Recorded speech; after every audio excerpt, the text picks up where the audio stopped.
Miracle in Cell nomor 7. Siapa sih tahun-tahun kemarin ya yang udah nonton film ini di bioskop, dan film ini tuh benar-benar sedih banget karena mengisahkan seorang anak yang ditinggal ayahnya, karena ayahnya ini harus menjalani hukuman mati di sebuah sel atau tahanan karena dia ini dituduh melakukan sesuatu yang sama sekali sebenarnya tidak ia lakukan, seperti itu.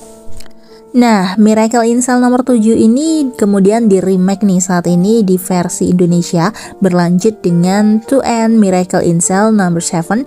Film ini mengembangkan cerita dari film pertama, tepatnya mengisahkan babak baru cerita setelah si Dodo atau yang di saat itu diperankan oleh Vino G. Bastian itu dihukum mati.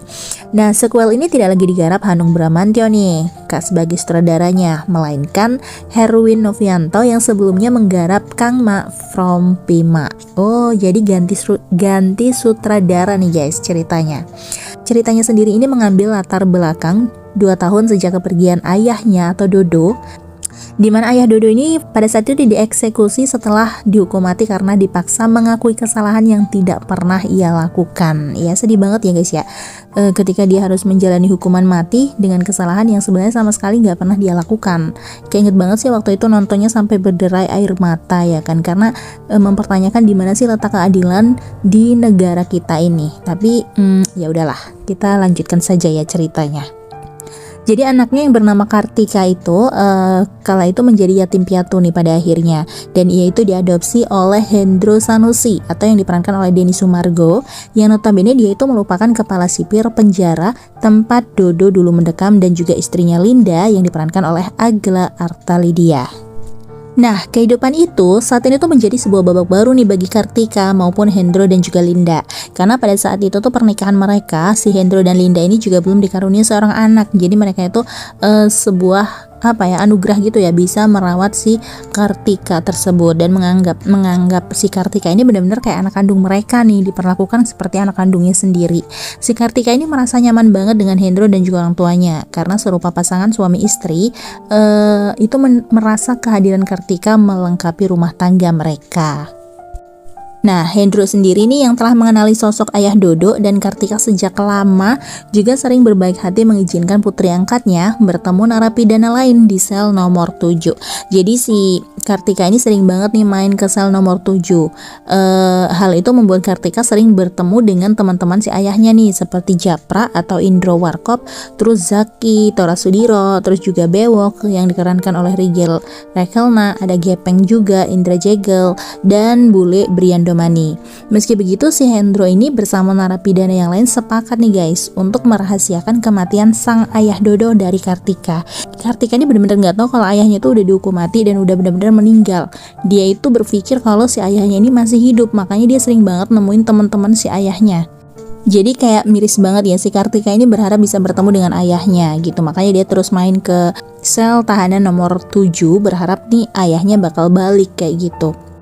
Nah, keyakinan bahwa ayahnya tuh belum meninggal dunia membuat Kartika nih betah banget nih sama si Hendro, orang tua angkatnya, sambil menanti kedatangan ayahnya. Dia tuh percaya kalau ayahnya tuh sedang dipenjara di suatu tempat dan suatu saat bakal balik lagi buat nemuin dia gitu ketika udah dinyatakan bebas. Dan si Kartika ini ternyata juga sering banget menerima surat yang katanya itu ditulis dari ayahnya untuk disampaikan kepada si Kartika ini kayak gitu. Jadi besar banget harapan si Kartika ini untuk bertemu lagi sama si ayah Dodo nih, padahal sebenarnya si ayah Dodo ini udah benar-benar meninggal. Nah, kehidupan yang semula berjalan damai itu tiba-tiba berubah menjadi rumit karena seorang kepala dinas sosial ternyata tidak sepakat bahwa Hendro mengadopsi Kartika karena suatu alasan. Jadi si kepala dinas sosial ini nggak suka nih kalau si Kartika ini diadopsi sama si Hendro karena suatu alasan yang nggak bisa dijelaskan gitu kan. Atau mungkin si kepala dinsos ini takut nih kalau tuduhan yang dituduhkan kepada si Dodo waktu itu bakalan terbongkar gitu atau terungkap bahwa sebenarnya Dodo tidak melakukan kesalahan yang membuat dia dihukum mati, seperti itu ya. Terus si dinsos ini seolah-olah nggak mau nih kalau orang-orang yang terkait dengan ayah Dodo termasuk anaknya Kartika ini bisa hidup bahagia. Nggak tahu nih dia ada dendam apa gitu ya. Sang kepala dinsos itu lantas melakukan segala cara agar membawa Kartika ke dinas sosial. Jadi dia tuh kayak pengen banget si Kartika tuh tinggal di dinsos aja nih, di dinas sosial, nggak usah tinggal sama Hendro seperti itu. Nah, situasi seperti ini tuh kemudian membuat si Hendro dan juga narapidana di sel nomor 7 itu menjadi gerem banget nih. Mereka tidak mau kalau Kartika itu mendapat ketidakadilan yang sama seperti ayahnya waktu itu, ya kan? Mereka akhirnya mencari cara untuk melawan sekaligus mendapatkan keadilan demi Kartika. Para narapidana itu pun kemudian kembali bekerja sama karena merasa bertanggung jawab atas nasib putri ayah Dodo. Karena si Dodo itu kan sahabat mereka ya, salah satu sahabat mereka, jadi mereka itu kayak bertanggung jawab untuk melindungi anaknya kayak gitu.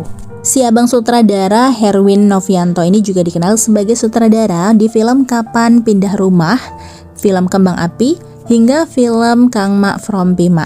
Nah, sedangkan skenario film ini dikerjakan Alim Studio bersama Lee Hwan Kyung. Dalam proyek ini, Lee Hwan Kyung yang notabene penulis skenario versi asli turut terlibat memantau pengembangan To End Miracle in Cell Number 7. Oh, jadi turun langsung nih penulis dari skenario versi aslinya. Film ini pun masih dibintangi nama-nama yang meramaikan Miracle in Cell seperti Vino G. Bastian, Graciela Abigail, Indro Warkop, Tora Sudiro, Mawar De Jong, Brian Domani, Indra Jegel, Regan Rekelna, hingga Denny Sumargo.